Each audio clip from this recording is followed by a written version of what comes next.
Okay, my name is Lee Sky for a couple of the new people here. And I was just over at Punta Gorda over the weekend. They had the big Southwest Florida Wood Art Expo. Oh, nice stuff, huh Dave? Not really. Not a wood thing. Hey, Joe Dion showed up right after you left. Really? That's why I left. No, that's not I didn't even recognize him. He had that big white beard. Well, that was a good time over there. It was inspirational, the things these people make. This one guy had this 10-foot tall palm tree with rings about that big around, and each ring was an inch tall with 24 pieces of wood, and they were stacked up. There was 120 of them stacked up. I mean, big palm leaves. It was cool. You two ladies laughing at me? Yeah. Okay. What did I She do? said she asked you to count the rings to see how old the tree was. Yeah. Okay, so my demonstration tonight will be on making mushrooms. They're a lot of fun to make, and they're quite easy to make. You just need 2 or 3 or 16 different tools like we do with all of our other stuff. And it's just a flat base. I like to make them with the natural edge of the tree around.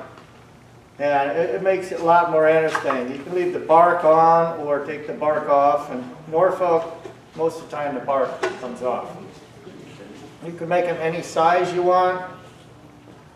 I like to bring the stem in and make it kind of thin, and there's a little ring under here called an annulus, and it's your cone. It can be flatter on top, it can be taller and skinnier. It doesn't really matter. This was one of my favorite. This was out of a wet bottle brush burl, and it's all warped, and the whole thing warped and moved. And if I make these out of a wet bottle brush burl, and do kind of a tall, skinny stem, it usually, as it dry and it kind of bends over to one side and all the smooth areas warp. It just makes a really interesting piece. I asked a couple of other people to bring in some they made. Dave has 5 of them there on the front. One with the banked theopod top, and so you can see there's a lot of different shapes of mushrooms. So.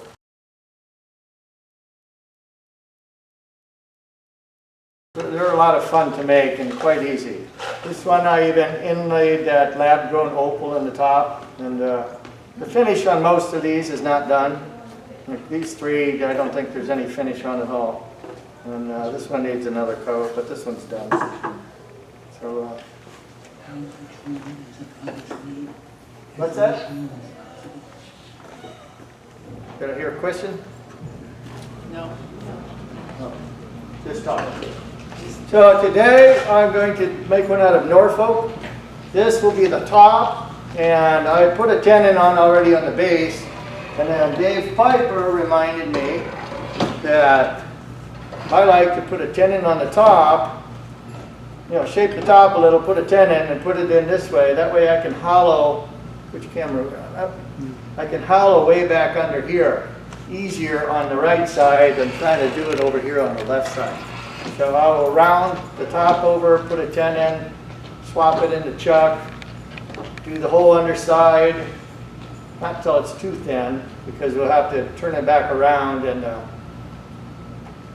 do it from the top so I could round this over. So we'll go on from there.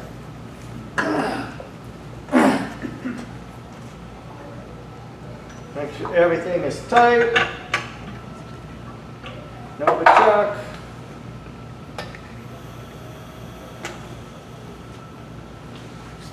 Okay, I'm starting off with the bowl gouge.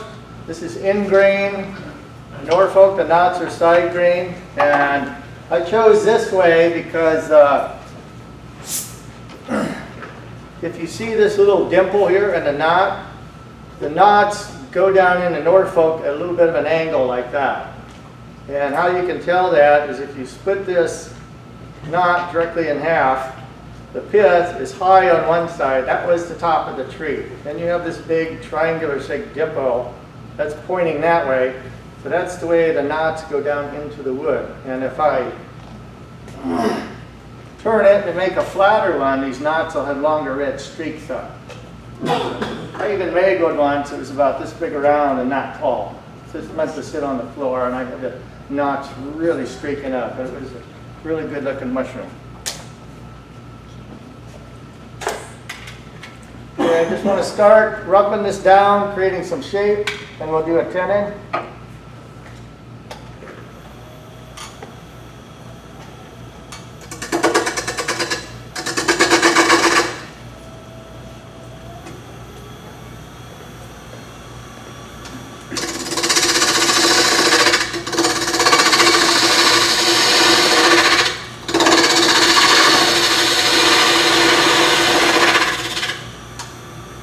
I did about 4 cuts right away, and now need to move the tool rest closer.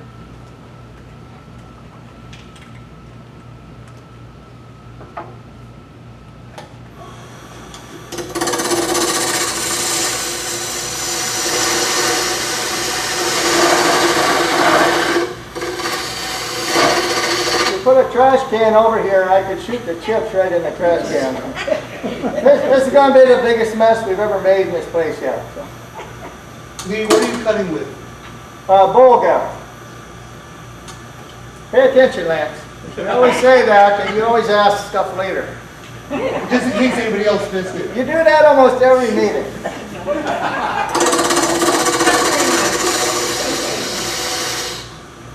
If you have a question, unless you want to wait for the questions, or? No, if you have a question, go ahead and ask. How long did you let that piece sit before you start to turn out? How long do you usually do it? Oh, to Norfolk? Yes, on Norfolk specifically. This is about 3 months old, this piece. So you got a good mix of the light color and the dark in there.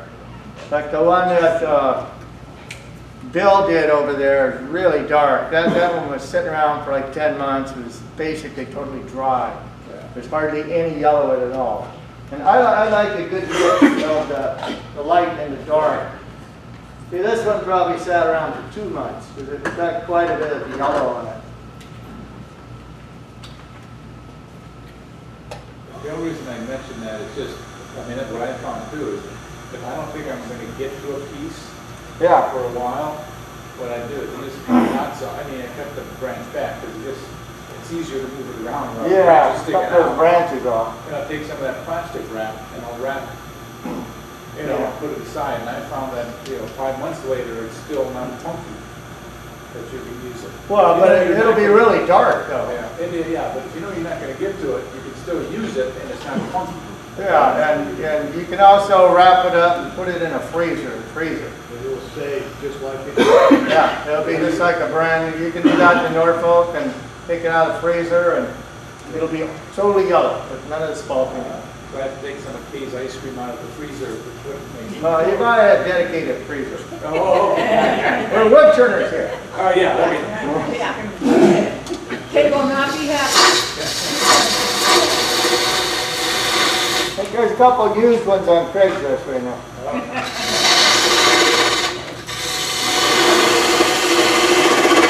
You get the side by side, you have your beer on the one side and your wood on the other.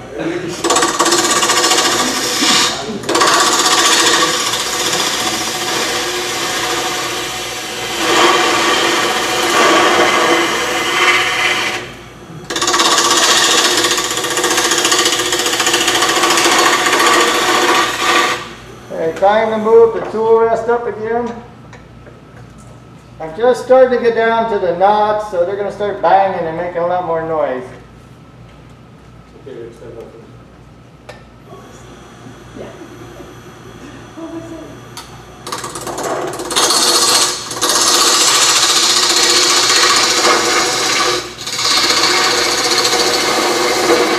Yeah, this is still wet.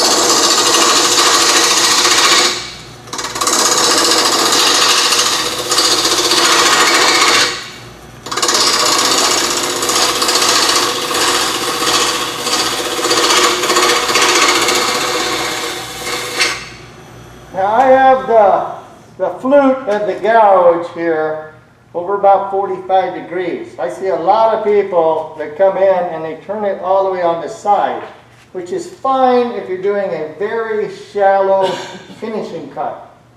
Because if you're rubbing the bevel on the point, the grind, and you're cutting around the side, when you turn it all the way over, the side where the cut's actually taking place is not rubbing the bevel. So that needs to be up about 45 degrees. because you can see a difference in the chips that come off. See, this is a good bevel rubbing cut. Now I'll turn it all the way on its side, and see, we're just getting this kind of stuff and not these nice big ribbons. It's more efficient cut, it's a faster cut, you get a better finish, and your tool stays sharp longer. You're actually almost doing a scraping cut when you turn it on its side.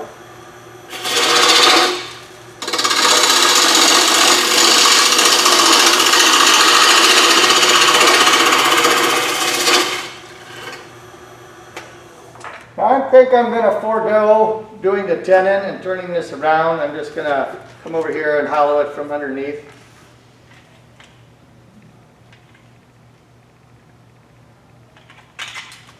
No wonder got the distance ones on and not the close-ups.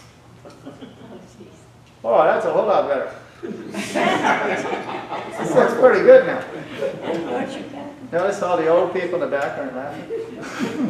It's the young ones up front.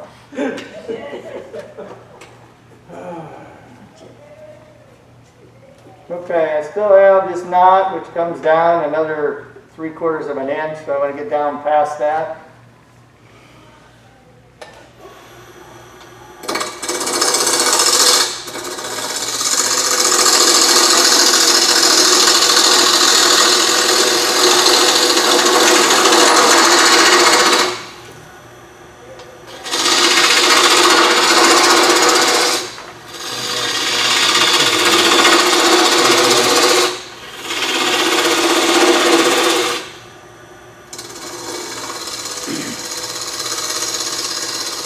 Okay, now I'm slowing down, doing a shallower cut because I'm getting down to a finish cut.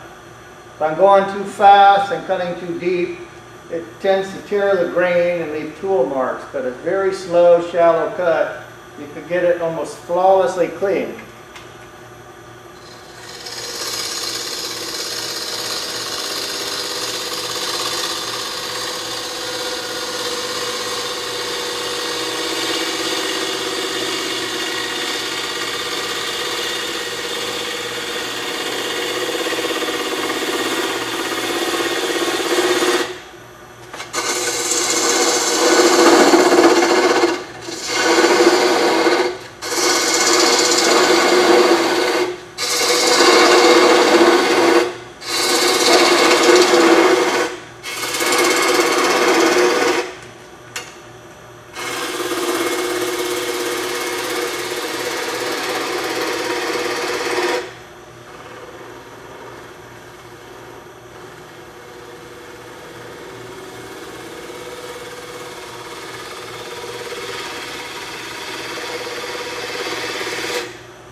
Now this is Norfolk Island pine lined up in grain, which means the fibers of the wood go along the bed of the lathe. So we should be cutting downhill, larger diameter to smaller.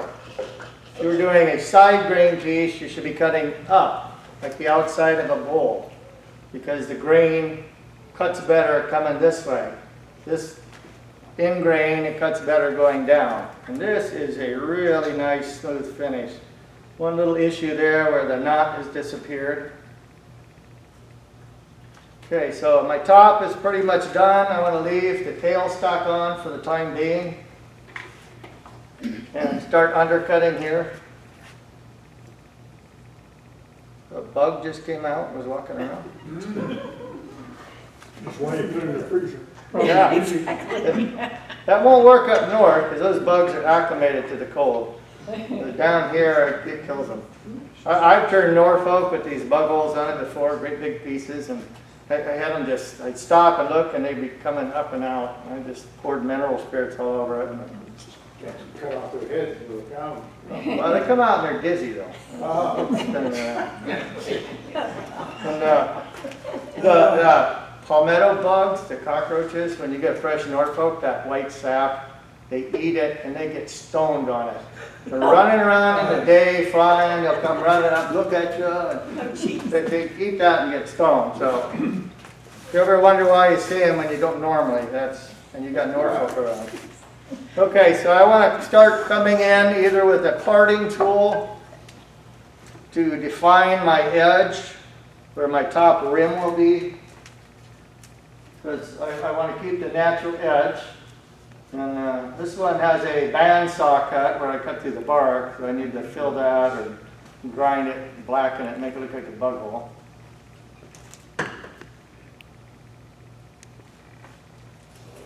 Here, we'll pass this one around. I think this one actually broke off because some of these burls have a thing, but you can have a look at that. That's just such a neat one.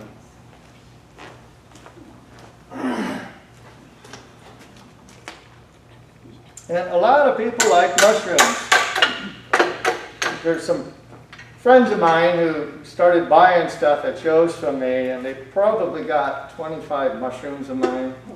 I think they got like 80 of my pieces in the house now, including 3 18-inch wood lampshades. But every time she sees me, she goes, "What kind of mushrooms you got?" And she always wants to buy more. Just scrap wood, make them just a piece of scrap. Yeah. I'm just doing a big one here for demonstration purposes. That's easier to see. But you can use a piece like this.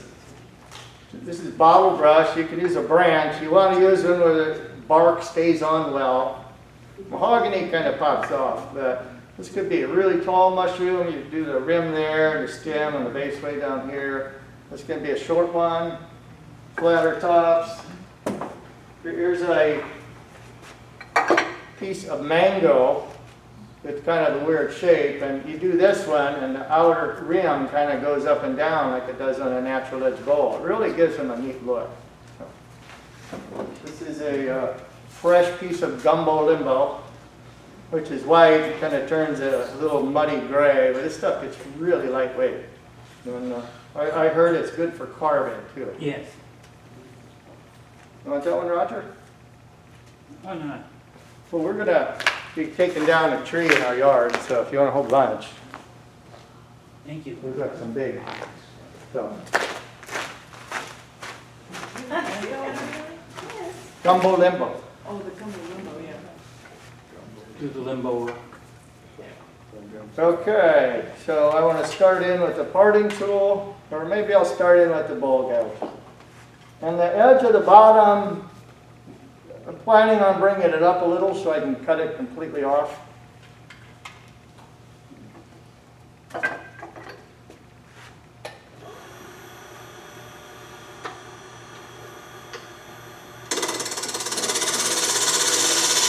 And just remember, when you're using a parting tool, it needs to be angled up. You don't want to be having it flat, pointing at center, unless you have a really small diameter piece.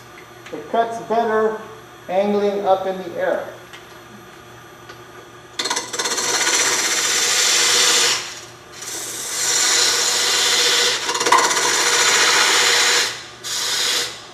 I come down here, kind of define the bottom.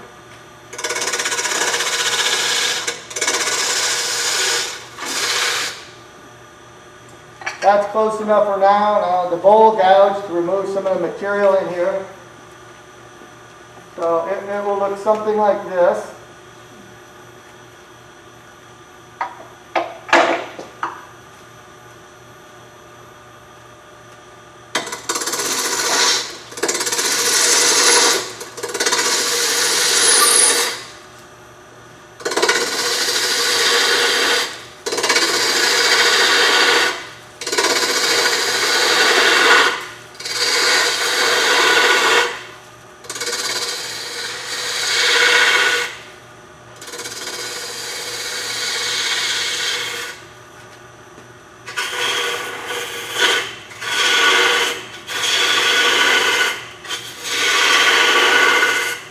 And if you could see, I'm doing little stair steps down. When I'm coming back in, I just pick up the next little step. If you hollow bowls out that way too, it works really well. You just come in, you put your bevel right in that groove, and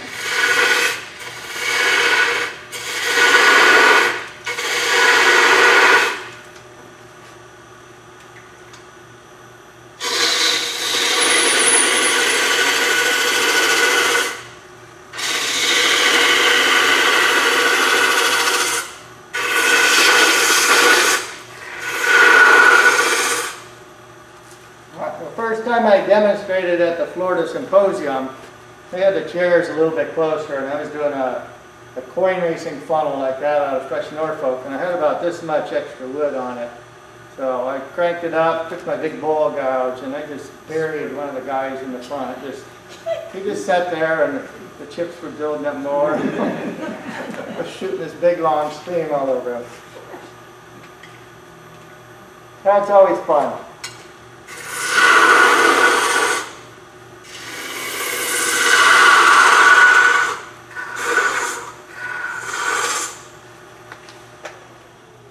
Okay, let's have a look at what we got. I'm getting a little far over the tool rest right in the center, so I need to turn this so I can get up under here. I talked so much at that Florida Wood Art Expo. I was the judge, I was doing demonstrations, and I had my own booth. And it was Friday and Saturday, and Friday night I could almost not even talk. I got to stay, I grew up in Iowa, and I got to stay with a couple, and they were 89, and they were farmers from Iowa. And we had a hell of a time. We stayed up late. Late to me is 10 o'clock, 10:15. Oh, they were so funny. Yeah, then, I guess they didn't go to the caucus. yeah. And I went through all his tools and reground about 20 of them. That's another thing new people need to remember. Always spin your piece before you turn it on. Carl Spindler and I, he's still alive. Yeah, I know. We were at a show, and he just did that, and he was doing a piece of Norfolk, had a knot there, and he turned it around, and the Norfolk flipped around and hit the tool rest here and snapped it off. So that put one lathe out of commission at that show. Okay, now I need to start going up underneath. And I think I'll thin this down a little bit more first.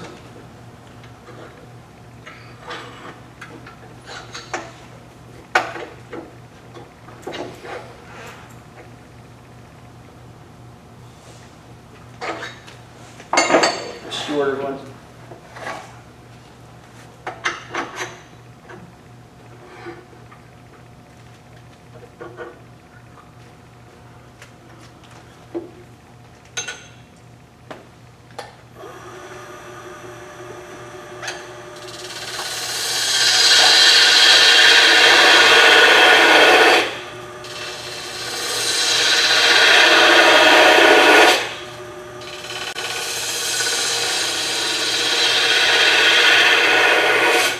And mushrooms come in all different shapes, just like people. Different shapes and sizes and colors, and some have a thicker stem, some have a tall skinny stem with just a cap on top. You can actually do one like that if you use a piece of wet wood and make that stem really straight and steam it and bend it and give it some different life of its own.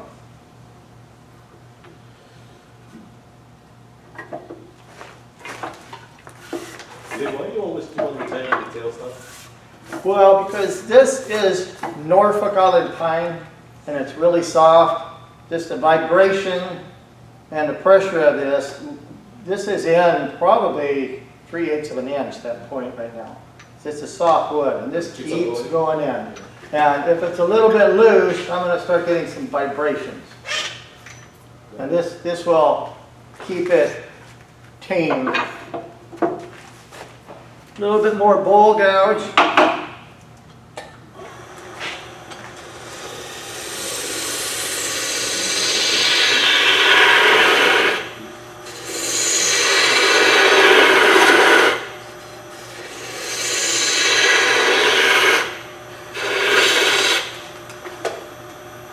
much time we got?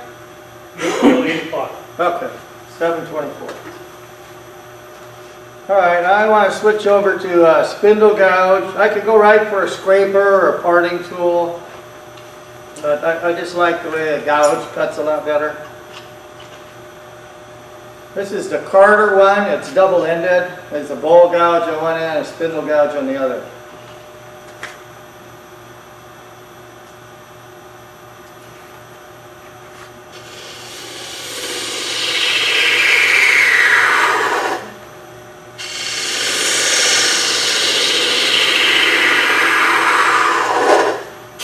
Whoop. Some mushrooms have decorative spirals going around the base.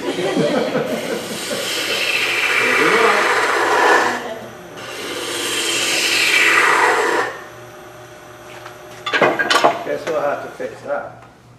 Plus it looks good. Cindy was doing this lucite cap on this piece once, and she got this, and it did this perfect chip out about a 1/4 inch wide all the way around, and it looked great. So it's still on there. Yeah. That was a big mistake. Yeah, happy accident.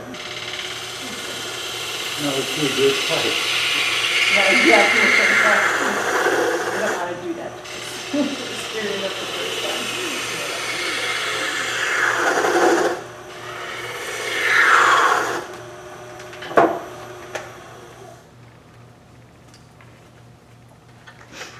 Back the other way.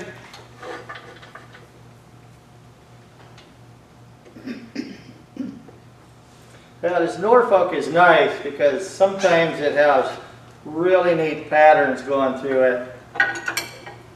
Right now the grain kind of does whoop, whoop, whoop, and sometimes you get the dark streaks and then light streaks. It almost looks like a DNA pattern coming down it. Pretty stuff. I think we're going to switch over to a round scraper and come up inside. Now, way on the top. You see that? Okay, I'll be hollowing on this side and scraping cuts on the inside of our piece with the tool level. Your cutting edge should be right at dead center point or above slightly. On the outside, scraping cuts, your top cutting edge with the tool level at dead center or slightly under, and you don't get a catch. Because where you touch the wood, you're at 90 degrees or slightly less. That's safe, no catches. But on a piece like this, or even if you're doing a bowl, and you leave that hump in there, you're coming in with the scraper, and this side would be above center, because you would be inside, but then you get over to here, if you're still above center, you're going to get bad catch, because this section is just like the outside of your piece. Over here, you need it at center or below. Over here, you need it at center or above. And you will not get catches. If you just line it up exactly on center point, and make sure you're not lifting or lowering it, you can go ahead and cut all the way across. But if you're above center inside, and you're coming over here, you either need to raise your handle or tip it towards it when you're cutting that way. But you don't want to tip towards it over here, it'll grab and twist down in. So on this side it's okay to tip it left, and on this side it's okay to tip it right.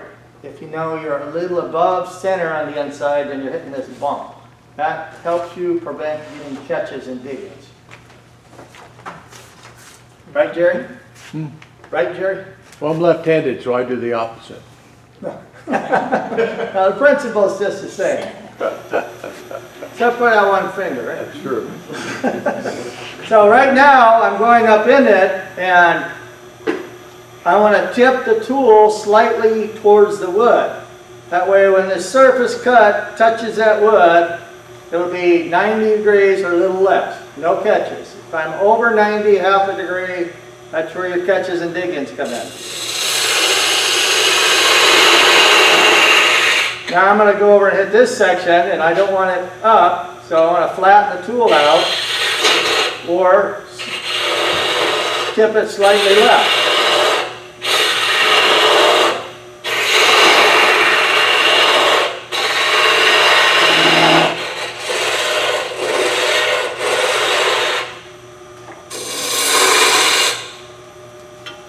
I'm going to try the spindle gouge in here, see what it does. Maybe I'll use the parting tool first and cut a groove and kind of define the underside of my rim a little bit first. There's many ways to do all these things. And again, your arms are in close, and I'm using my whole body, not just my arms like that. You have so much better control. Lee, Yes, put the tail stop back. thank you for that. I would have noticed it, it would have been vibrating, Yeah. but it's always best to be safer. Lee, too.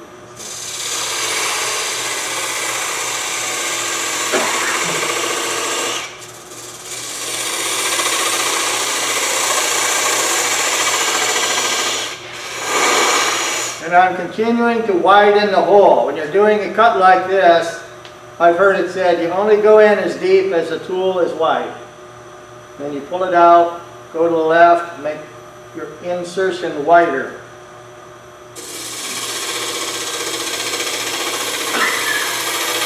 Plus you need to make sure you're not tipping the tool left or tipping it right.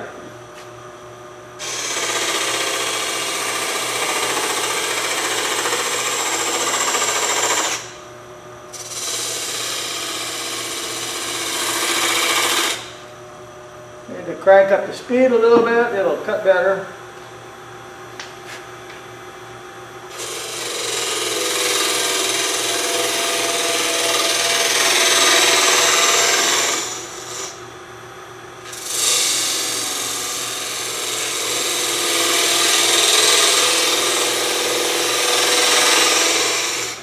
I want to look at my edge,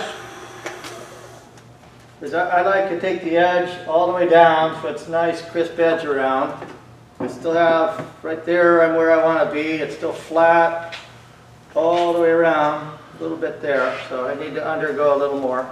Lee, Yes. when you're doing another cut with a parting tool, are you still pointing towards the top, or you Well, straight up? I'm pointing it up a little bit. A little bit. because You I'm don't just want to pointing go way side. high because You just you're blow getting the into side. the curve and it kind of binds onto the tool. That's more of a scraping cut because I was pointing mostly towards the center, just slightly up. I'm going to switch over to the round scraper now. Or, well, I could come in with a bowl gouge and get rid of a whole lot of this a lot faster.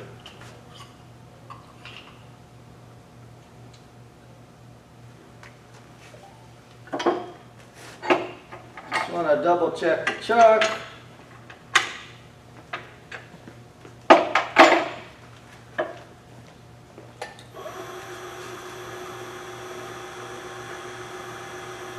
Make sure everything's tight.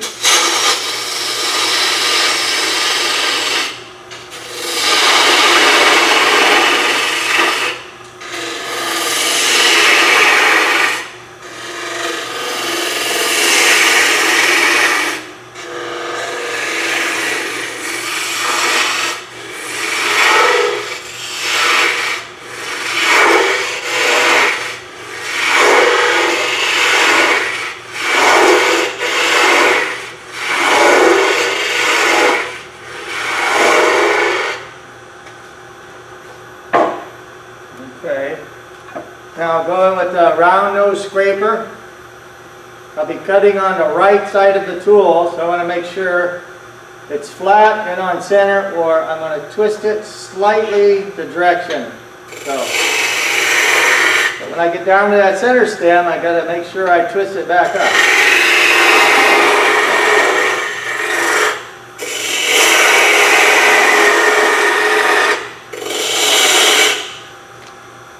Now when we did Bill's mushroom over there, that was a dry piece and that pith had totally gone. There was a big hole going all the way through. And we ran into that and took the top off, but then we filled it with dust and glue and glued it back together.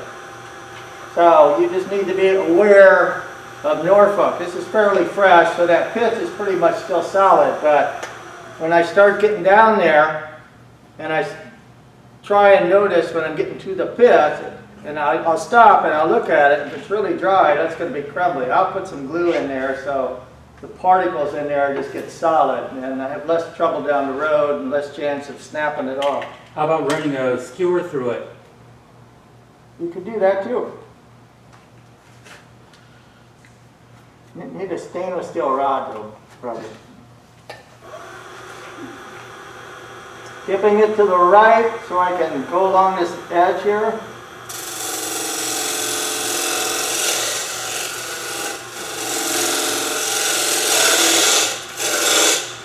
So I turn like Jerry does, left-handed. Now there are times when you have to switch and have your left hand in the back. And as long as it's against your body and you're moving like this, it's almost the exact same thing. If you're trying this with just your arms, it's way different. That's why we all know Jerry's a little bit different now. He can do them both ways. Yeah. When I was heavier, it was easier. Yeah. I forgot to look at my edge. Just one little rounded spot right here, so I'll go just a hair more.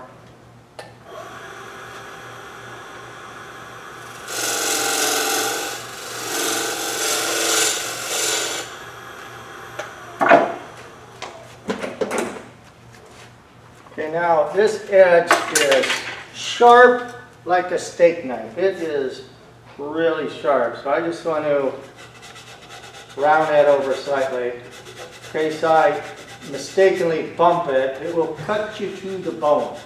It'll cut to a tendon, this edge spinning like that. So every time you do this and there's a sharp edge, it just takes that. Now it won't cut you. This takes 1 second. You can use the edge of the parting tool and just get rid of that really sharp edge. It's much, much safer for you.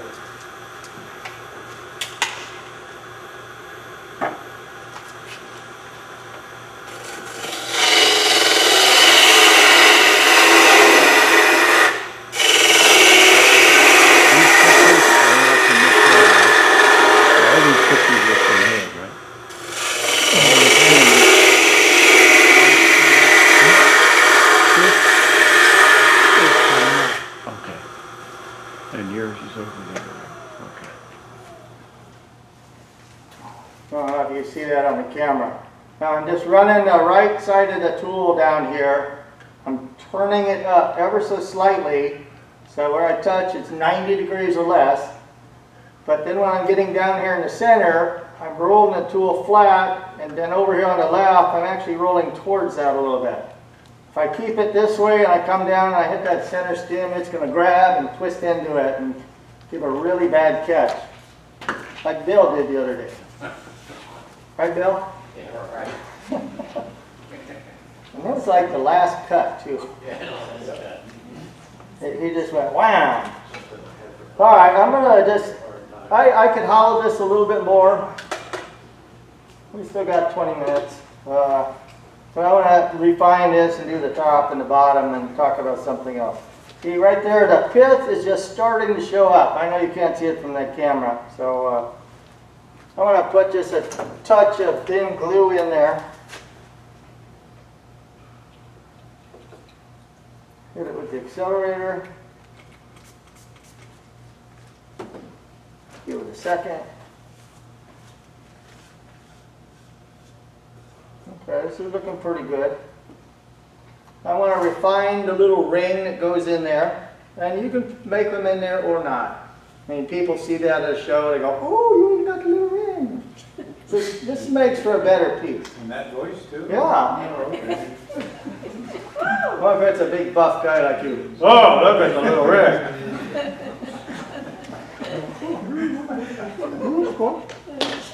Okay, I'm going to go back to the round scraper. Yeah, cockroaches get high off of it. This is the same, it's just a 1/2 inch wide round nose scraper. It's a little longer. I lost the other one wherever I put it. Here. So that one's a little longer, but the handle's shorter. So I'm just going to bring it in here to refine it. I'm just a little more comfortable with this tool Then with this one right here. And whatever you're doing, you need to be in a good, comfortable place. You don't want to be way up here at the end of your motion. Try and keep the tool rest where you're positioned somewhere right in the center area where your hip is. Because you can always come up and down. If you start way up here and you have to go higher, it puts you in a not so controlled spot. And the lathe has all these adjustments. Take advantage of it and always be in your best spot.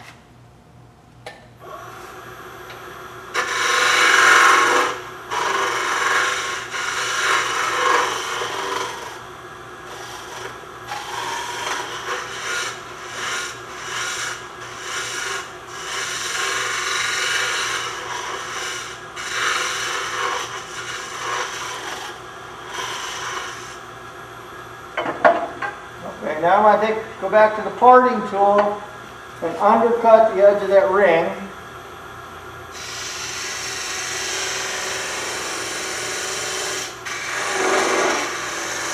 And that's not cutting really well, so I have a small round nose scraper. This tool, when you bought it, that was the top and the round nose was here. But you get it an inch over the tool rest, this metal starts flexing and bouncing. And I was doing a piece, an old record player making some parts, and I needed to make these two little grooves an 1/8 inch wide. So I put it on a side and I sharpened it that way. Now I can go at least that far over the tool rest before it starts bouncing. And it'll cut just the same, I can make the same cuts and the same shapes. It just allows me to do more. Now before I go in here, I want to get the tool rest a little bit closer because I'm just undercutting that side of that ring. Well, let's move this out of the way. That's kind of in the way.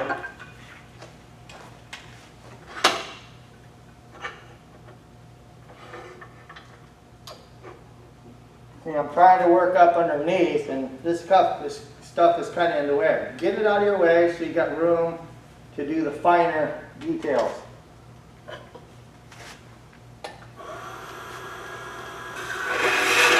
Back to the bowl gouge.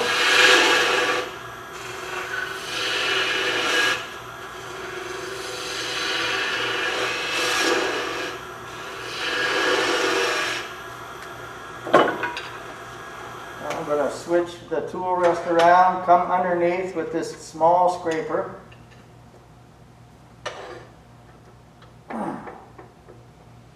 Again, this is the outside of my piece, so I kind of want it, the top surface where the cutting edge is below center.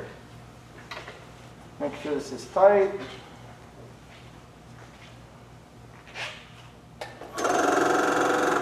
Remember, always spin the wood before you turn it on. Hear the sound that's different. I gotta do stuff like that to teach you people. Wait, this is really. Like my demo on Punta Gorda, I was doing a birdhouse and I put it on and had the tailstock over here and I touched the wood and went boop and flipped off the lathe.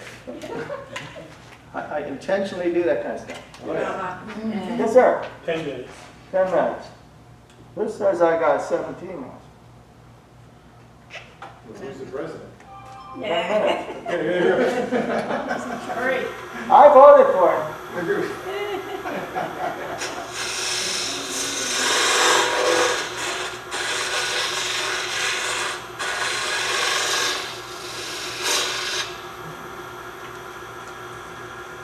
So I'm just coming in, doing the underside of the ring, making it look a little nicer.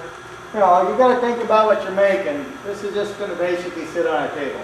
People pick it up and look at it once in a while, but this is what you're mostly going to see. So up under here, it's not as important as visually seeing it here. Unless you're in a room with 32 wood turners, you're going to look at every particle in the piece.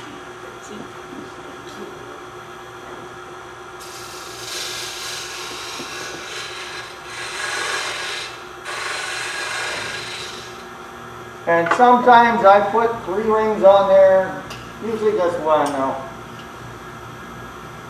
Let's switch over to spindle gouge. There's one little bump that I need to take off of there.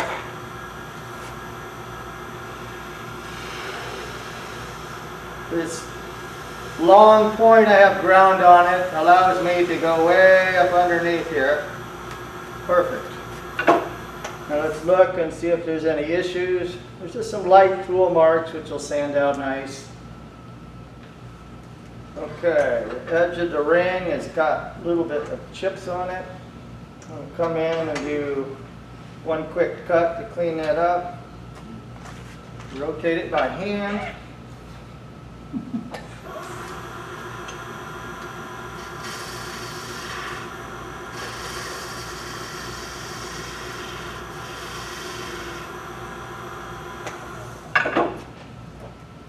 Okay, that looks good. Now I want to take off the top, but I'm going to leave the tailstock on as much as I can. Just take my spindle gouge that allows me to go in there. I have one little ridge up on this lip here, up on the top, but I'll be starting coming in here, a few cuts over here, just switching back and forth.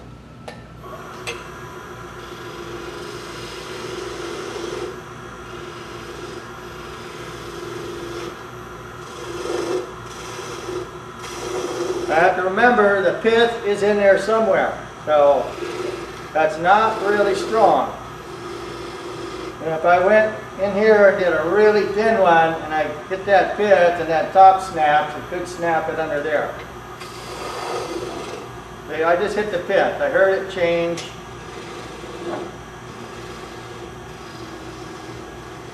I want to cut up as much as I can and cut a little bit higher.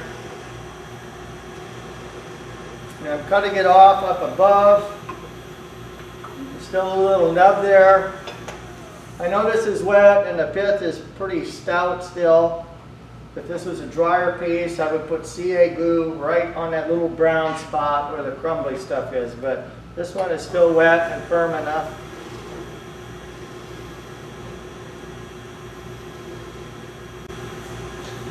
Now this one, since it's so wet, I'm going to hand sand it later. But if this was dry, I would go ahead and sand it all on the lathe. It's just a lot quicker.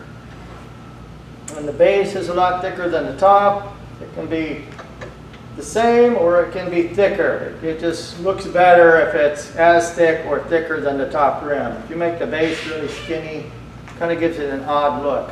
So I'll come in with the parting tool. And when you're doing the natural edge,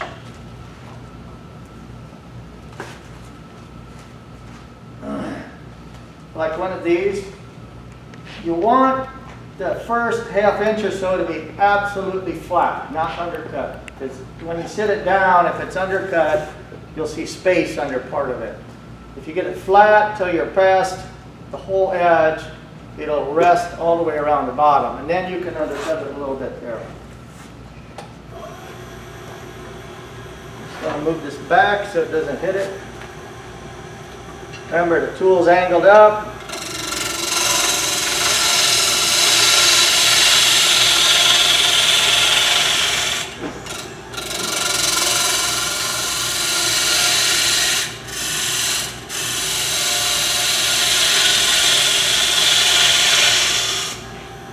Now, it looks pretty flat to me under the edge, so usually I would take a ruler and do that. So now I'll undercut it to take it all the way off.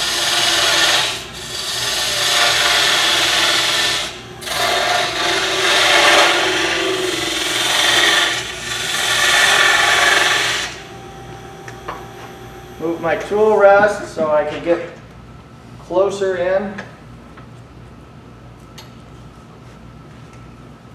Get rid of that really sharp edge first.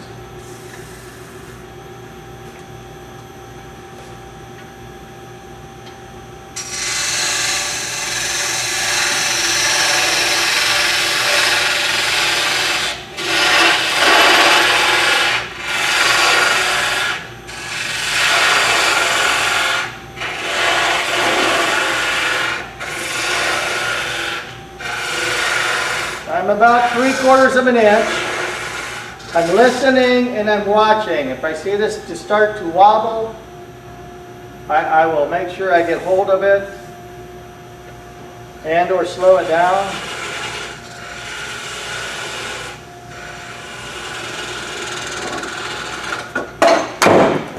without knocking it off. That happens. Everything we make will be broken one day. Everything. So you've got to look at it and go, can I repair this? Oh, absolutely. That'll glue right back on. And see, I didn't quite have hold of it. Plus it's wet, so it grabs and sticks on you. It doesn't just slide, which is no big deal. See, that'll glue perfectly back in and nobody will ever see it. But there's a mushroom. Ta-da!